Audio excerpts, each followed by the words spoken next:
Hi, everyone. Happy Thursday. Welcome back. Ashley Duell here, joining you this Thursday, and Natasha Velez. Hello, everybody. So, we are talking about, or actually, not even much talking, more showing you Mhm. this evening how to effectively search SAM.gov for opportunities. And spoiler alert, it's not always going to be by a NAICS code. So, we are going to do this one a little bit differently. And the point to it is because, in thinking about the different phases of what you guys go through when you're responding to these opportunities, what we all go through essentially when we're finding, qualifying, and bidding. And because I have more of a capture background, and Natasha has more of a proposal background, we're kind of going to take turns so that you can see as we're thinking out loud, going through these opportunities, you can see exactly what our thought process is, what factors we're paying attention to, and how that is playing in our decision. So I'm going to go ahead and share my screen. Would you like to go first, Natasha? Sure. Well, maybe we capture first. We Capture capture and first? All then, right, let's yeah, let's capture. capture an opportunity and let's decide why it benefits us. Let's try, you want to do like maybe services, maybe some, I don't know if you had a NAICS code in mind, but something Let's search by services. NAICS HR is pretty big right now. HR is one. that is going to be one thing that I will die on this hill, you guys. I do not look for opportunities by NAICS codes. And this is my account, so I'll be happy to show you, the search criteria, but 9 times out of 10, there's no NAICS codes in any of my searches. So for those of you that might be That is new, common. let me give you a sort of crash course on all the things that you can kind of do in SAM. You've got your regular search, your data bank, which you can pull reports. Now, Hmm. this same data is in fpds.gov. That's where it sources from. So the data itself is going to multiple different places. And I just realized I forgot to hit record. So give me just a moment. Harry will kill me if I do not record. There we go. All right. So the data bank sources from FPDS, which is also the same source from that USA Spending utilizes. So it's kind of the same data in a different system. And you have your data services, to connect your API. But for this use case, we're really just going to focus in the opportunities, the search area. So contract opportunity is what most of us are looking for. Yep. And there are different kinds of opportunities, meaning, different kinds of notices that you'll see in SAM will represent kind of where an opportunity is in the procurement cycle, if that makes sense. So, like your RFI sources thought is after the need has been determined, but before the competition phase begins. So, if you wanted to look at just the opportunities that are available that you have the opportunity to engage early with, and as part of capture, ideally, if I'm the capture manager and we're going after an opportunity and we've got 20 this month we're working on, and 21 comes across my plate, if I hadn't had a meeting with client or the customer, I'm probably not going to bid on that opportunity. So it's really just about being smart and increasing your win rate. So if I'm looking for early opportunities, I'm going to be looking at sources sought, pre-solicitation, even Mhm. special notices. I like special notices because, like, it's where you find all the events that are coming up, the industry days for soup. I believe Yep. that one was just rescheduled. I was registered and I got an email. So if I just want to look there, and you said, so for services, Natasha, you wanted to use which service? Let's do some HR, All right. human resources. I am not using a code. She's And one not of the you. reasons that I don't use codes, I NAICS codes really, it kind of depends on who's doing the buying, what code they're going to use. It depends on the budget that they have. So, So to just clarify what Ashley is saying, She does not use NAICS codes because maybe 70% of the people that are creating the solicitation and posting this information on SAM.gov may or may not know what NAICS code it belongs to. There are so many NAICS codes. So more times, and very common, they put it under the wrong NAICS code, which doesn't allow you to find that opportunity, right? And that I will also put in for a capture and BD perspective is always sometimes can be a good thing because that means if your competition is not utilizing keywords and they're using only NAICS codes, they're not going to see that opportunity that you just found with a keyword. Just my Um, 2 cents. and from the government standpoint, if I wanted to reduce my pain and agony and it was a simplified acquisition that I could quickly award, I'm not going to put it under the code that you're expecting me to put it under. I'm going to put it under something else so it can fly under the radar. Um, Yes. at the You end want of to the make it day, really hard. Not only do you want to increase your win rate, you want to lower your competition's win rate. You right? want to make it hard for them to find it. You want to make it hard for them to bid on it. So, whatever makes it difficult for them, whatever leverage you have in the opportunity, utilize it. So, yes, keywords are essential. And this is really the phase. So we're looking, guys, at just sources sought, pre-solicitations, and special notices right now. Sources sought is the opportunity that you have to influence that acquisition. So, like Natasha said, if you're trying to eliminate your competitors from being able to bid, your differentiators become wildly important in this phase of the procurement cycle. Yep. Whether that's demonstrating best value, I had an experience where I was looking at something and it went from RFI straight to award as I was preparing my response. It sometimes happens that way. I didn't cry about it. I just moved on to the next one, right? That's what we do. So, looking at the sources sought, I'm going to kind of go through. First thing I notice is it's HHS. I have been all over HHS for probably 3 years now. So it is an agency I'm very familiar with. Let's go in and see. Now I'm just going to kind of walk you through my thought pattern. I always look at the office. Do I know any humans in that office? Have I had a meeting with them already? Do I know anything about this requirement? I'm going to see the phase that it's in. It's not yet a solicitation. It was published March 28th, due about 30 days later. That gives me plenty of lead time. Mhm. There is no set aside listed.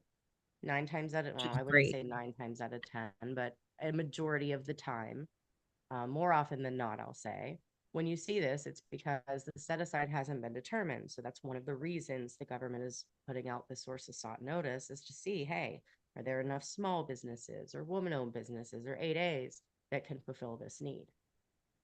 Which I will add is a great opportunity for you to mention that you are a woman-owned business or a minority-owned business or an SDVOSB, and you can make the suggestion that they put it out as an SDVOSB, which eliminates a good portion of your competition that's not certified in that.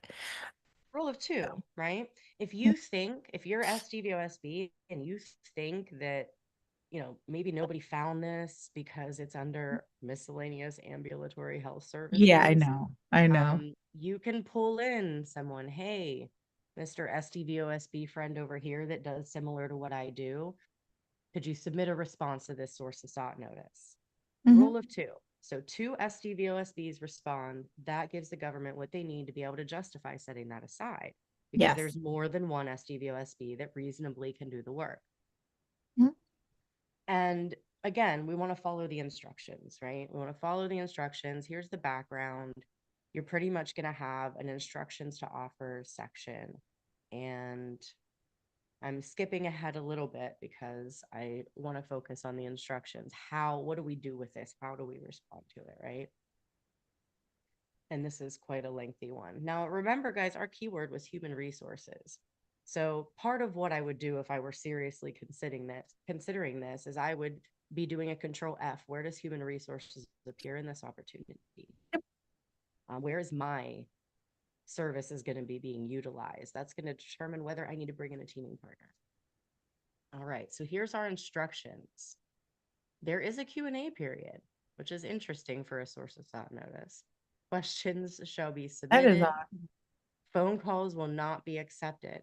Now, because we see this Q&A period, and tell me if I'm crazy, Natasha, my spidey senses tell me that it's very possible that this might be one that could go into maybe not straight. make it to solicitation. Yeah, I think it's gonna do a sole source award.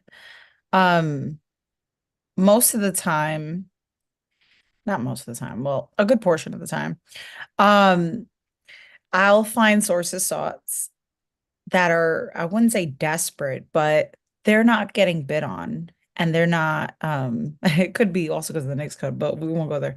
Um, they're not getting as many responses. So the government, it's like we have a quick turnaround time to get this awarded, and we don't have all this time to like do the solicitation, review proposals. So this is what we call sometimes a no bid win, right? This is where you like you don't even have to bid. If I've had plenty of these where I'll hit up on a source of sought, I'll write, I'll tell them and suggest, I can do the work. I have this much past performance. If you award it to a woman-owned small business, I'm happy to bid on it. And I'll get contacted by the contracting officer and do what's called a capability briefing. And they'll want to know about all the information I provided them. And we'll have a conversation. And if it deems, acceptable for them and it's within their budget, and we'll go ahead and price it for them, and we'll get what's called a sole source award. And then we'll get a special notice saying they just gave us the contract. So many times To it, clarify, that can't happen in all contracts, oh right? no, So nobody, I don't want to hear anyone saying, "Oh, well, they said over there that I can just have this it this doesn't happen for 5 year everybody. multi-million-dollar GWAC sole source to me because I asked for it." No, That's not exactly what we're saying. within fair and reasonable constraints. Right. Under simplified acquisitions, there are Yeah. certain set asides that have some sole sourceability rules. Mhm. So, What's we're nice giving you about the that, I reader's guide. think, we have a lot of people that follow us that are real estate agents and do property Mhm. management and asset management. That is very common in asset management. Because there's a lot of need for transitional housing. There's a lot of need for travel, putting per diem travel where they're putting people in different hotels or Airbnbs or rentals, creating buildings. Right now, Alaska is really huge. We had one in Alaska where they sole sourced it to someone that we just sent them a source of sought, and the TSA sourced it him just from the sources saw he sent. Might have been the only respondent. He was the only one that responded, I mean, and and there's that's the not a lot thing. of places to put anyone in Alaska because these were Right. really remote locations. Yeah, you've got, He got a contract in like that, so it doesn't always happen. It's not always that right. miracle. Man, you lose 100% of the chances you don't take. So, Yep, that's very true. When we talk about how do we respond, like the instructions are right here. Consider mhm, this the instructions to offer section of a source of sought notice. yes. They're wanting to know your company information. There's nothing in the FAR that says that you can't respond late within reason. There's nothing in the FAR that says that you can't give them more than what they ask for, like suggestions on requirements. There's nothing in the FAR that states that you have to answer all the questions either. But if you don't answer the meat and potatoes and you don't give them enough to satisfy the need of the market research, you won't be considered as a viable source. So that's a little bit of a gray area that you could work through. Mhm. All in all, if I did this work, I would move forward. I would submit a response. But let's go back because I'm not going to spend too much time digging for the human resources part of that one. Tell me which one you want to look at, sort of for a walkthrough, Well, or do you let's want me to search a different way? Give yeah, you a let's different look for filter. an actual solicitation we want to bid Okay. on. So we're going to remove those. We're going to select either combined synopsis solicitation or solicitation. We've Mhm. got human resources as a keyword. Do we want to use anything Yeah, let's make it a small recruiters? business set aside. All right, let's I do think so. majority of our followers aren't large companies. I want some, now you're more than welcome to do a full and open bid, but to be perfectly honest, I like to focus on small businesses. It just makes it easier. If I'm gonna go after it, I want an increased P-win. So time is money. So I want to take a look at, let's do career life cycle management support. All right. Hey, Diana, if you're watching, there's some interpreter services Oh, open right now. do we All have right. someone that might benefit from that? Absolutely. There's always someone that will benefit for that in our communities. Actually, I think I'm going after this opportunity. Let's go after the interpreter one. You want to go to the interpreter? Are you Not going to gonna bid on this one? I'm not gonna help you guys take my work. Right? Yeah, we're certainly not going to teach people how to bid against us, but because what kind of fun would that be? None. All right, interpreter services. Perfect. First thing I'm looking at is it's from the VA. Do I have any business with the VA? Do I know the VA? I've been doing business with the VA forever, so I know how they work. Do So you I'm know any already like, certified veterans that you could yeah. pull in for You incentive? know, they always want either a small business or an SDVOSB.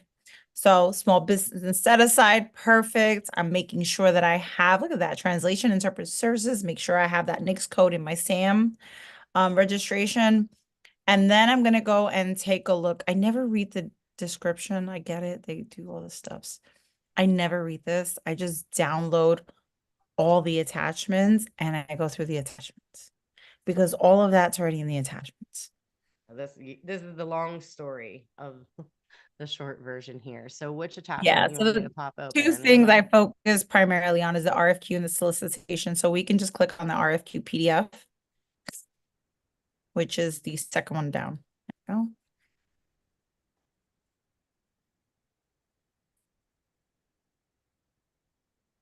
And I do what, just as a kind of like a proposal writer and just to kind of do like that whole formula in my head of what I'm going to go after or not. Um, I do a compliance matrix. It's just a very fancy way of putting together all the requirements so that you have a mental note, um, physically on form of everything that you have to do, right? Because compliance is everything. You could easily miss something and get thrown and have been the lowest bidder and the best one for the job, but you get thrown out because you missed a portion of the proposal that was a requirement. Um, so we want to be, we want to make sure that we follow all our requirements here. So I kind of review the description. I check the NAICS code, make sure I'm in there, and then I can see the supplies and services. So right there off the back, they have quantity, which I'm interpreting as probably hours. Um, this is what we call CLIN numbers. So each CLIN has 3,090 hours each. Or it could be employees. I'm not sure. They just say each, but we'll figure that out as we read Yep, more. I know there will be more. instantly the contract period is 1 year. So we have 1 year with an option of another year. So 2 years max. You have that it's going to begin on April 4th, which that's a pretty quick turnaround time. It is a quick turnaround. It's like right around the When does this corner. baby That's due? like next week. When does this due? Oh, That's fair. updated Okay. offers due. So, oh, I thought this was okay. Anyway, Yeah, they did an I amendment digress. from what I can see, but we can still utilize. So this is Yeah. around the corner. After that, I kind of just keep going. The rest I'm not really looking at. So I do a control F and I look for words like shall, must. Do you? Oh yes, absolutely. I do. And that's part of my qualification. Like if there's anything in shall or must that I can't do, then I'm gonna take a deeper look at it. Can I bring in a teaming partner? Well, let's also acknowledge the fact that most of these are generic. So Most of them are generic and have nothing to do with the actual proposal, with the actual service itself that they're requesting. Most of the time, I'll find shall, required for products when it's a service-based contract. So I've learned that out of all 50 of these pages, I've wasted a lot of time reading them. So now I just I focus on the requirements and the scope of work to hmm provide and deliver what I need to, because I know negotiation wise, that will all be within the contract upon award. Um, the but teachers don't, we all have our own ways of doing this. well, the scope, section L and section M are the only things I'm really going to care about. I Correct. mean, like those are the three sections that I'm going to be Hmm. looking at to make my decision. But I am definitely going to be looking at shall, must in those sections, especially in IT when it comes to your analytics, your monthly reporting, because I might have to build the system that I use to be able to do the reporting on the thing. So Hmm. definitely a little bit of a different situation as far as compliance goes in that respect. Now, this is pretty much just, Now we have these are the reps and certs. So the yep, we're reps. used to these. Anyone Mhm. here doesn't know what reps inserts are? Well, Pop it you in. have them already. You should have them on your SAM registration. Hopefully everyone does, but You do, uh, but they not may not know them by that name. So yeah. if there's anyone here who essentially, if done correctly, your reps inserts being downloaded from SAM can be Hmm. submitted with your response Pretty much rather than you going through and checking all the boxes all manually. over So, again. yeah. Yeah, it's super easy. So just, print Now, it, save it as a PDF. is there anything else? I haven't even gone. I know that this was only one of the six attachments, I I think, that we try to have. pay attention to the insurance requirements. I feel like a lot of people kind of miss that one. Like right there, you kind of have it. Yep. General liability, automobile insurance. A lot of times you do have to, if you're in construction, a bid bond. The government lately is, it depends on what kind of government. A lot of cities and states, I will say, but also the VA at times will require you to have a bid bond, even on things that are not construction, that it could be service based. It's just because they're taking a lot of risk sometimes, especially if it's a small business set aside. They're taking a lot of risk. And so if they have a loss or you're not able to perform the work, they're guaranteed a certain percentage of their money back. So a lot of times, you'll have those requirements. Along with that, they'll also want, general liability. Sometimes if there's travel, they want to make sure that you are covered in automobile, professional liability, cyber liability. If you have IT, they just want to make sure that they're covered. And they'll ask for a certificate of insurance with their name on it. So sometimes that's a requirement that you don't want to miss. And they'll provide that minimum coverage and want to see it, not necessarily always upon award. Sometimes they want to see that you just generally have insurance now. So one not to miss there. The only I've seen that really affect folks in construction, right? Because Yeah, in most of government contracting, when we respond to an opportunity, we either have to already have or have the ability to acquire. yeah. So if you're new to the space and you respond to the opportunity in a construction, we'll use that as an example, and Mhm. it's $1 million. And when the time comes to start the work, you can only get bonded to 500,000. That's a problem. Yeah. So for those industries that bonding is pretty much required, do be sure that you work your business up. Update your financials, make sure that your business credit is on point. Report whatever you have to whoever you have to make sure that when that time comes and you're ready to GC as prime, you're not pigeonholed into only bidding on contracts under your bonding level. I Oh once yeah. worked with And a another thing, in construction. I've heard this a lot lately, where people are like, well, my subcontractor has it. Mm-mm. No, you have to have it. You're the prime.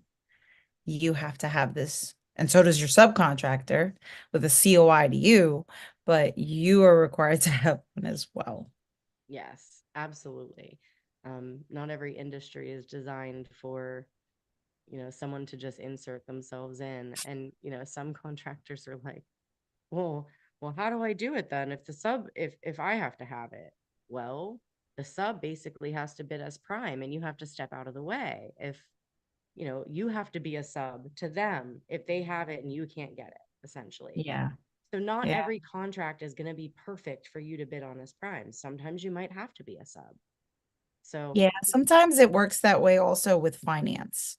mhm, Sometimes you'll find a FAR requirement in there where it'll state that they want to be able to see that you're financially able to handle this contract, and they want to see, 2 years of tax returns, or they want to see that they want to see a P&L statement. They want to audit it, P&Ls and balance sheets. They want to ensure that you are financially fit and not going to go out of business next week if they give you the contract, run away with the money. yeah. So, all those things. And I've had plenty of times where somebody has all the past performance and all the experience, but none of the financials.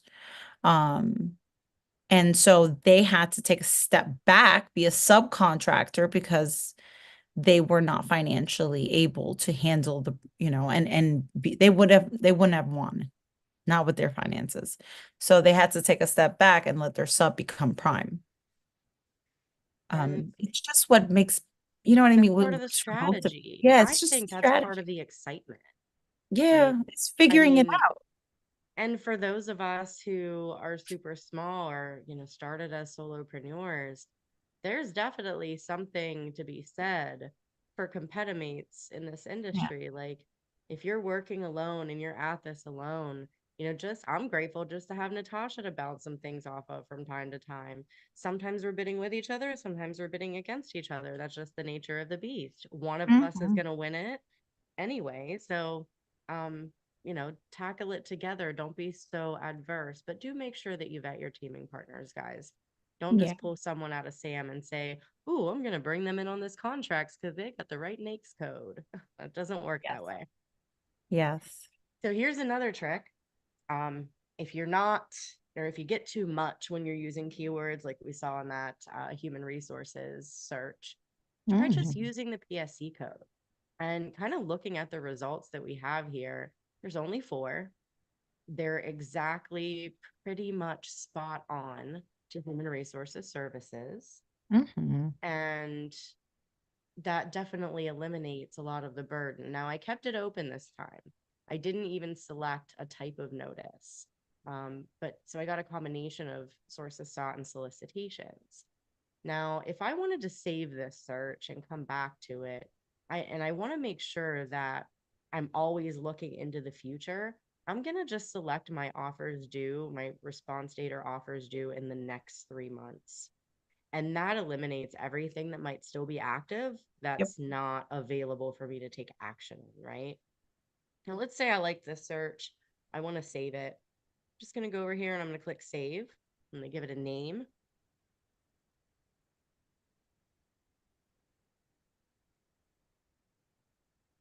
And then let's say I want Sam to notify me when any activity happens on this particular search. I'm going to go to my save searches area. Oh, look, she's already saving stuff. Look Oh, I've had stuff in there. Like, at her. you should see my inbox.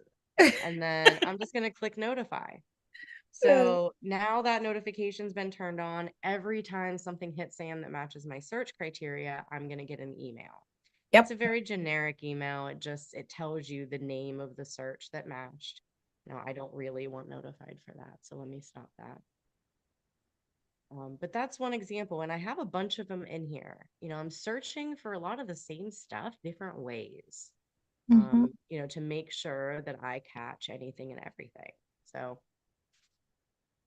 is there anything else that we want to look at? Anybody that's joined us today? We have couple minutes left. We didn't have a whole lot of chatter in the chat box today, but I see some of you are watching. Thanks for joining us. So we are going to not be on next Thursday. We are both going to be traveling out of town. So we're going to be resuming on April 11th, which will be Disaster Relief Day. So Yeah. I'm really super excited. We'll have a special guest, former contracting officer and program manager at FEMA, to talk about what you can do now to start getting ready and geared up for disaster relief season. And, instead of waiting until the hurricane hits and then saying, oh, where do I go? So Yep. definitely some prep. Well, I hope everybody has an amazing weekend and an amazing Easter. And we will see you next in 2 Thursdays. Yes, on 2 Thursdays. Yes, happy Easter to those of you who celebrate in our audience. That one almost passed me by. I can't No, believe it's April already. I don't understand what's happening. Feels It's like, the years are just they're just flying by. seems like it. It sure does. Well, thank you again, everyone. Thanks for Natasha for helping me out tonight and every Thursday. And we'll see you guys later. Take Bye, care. guys. Bye.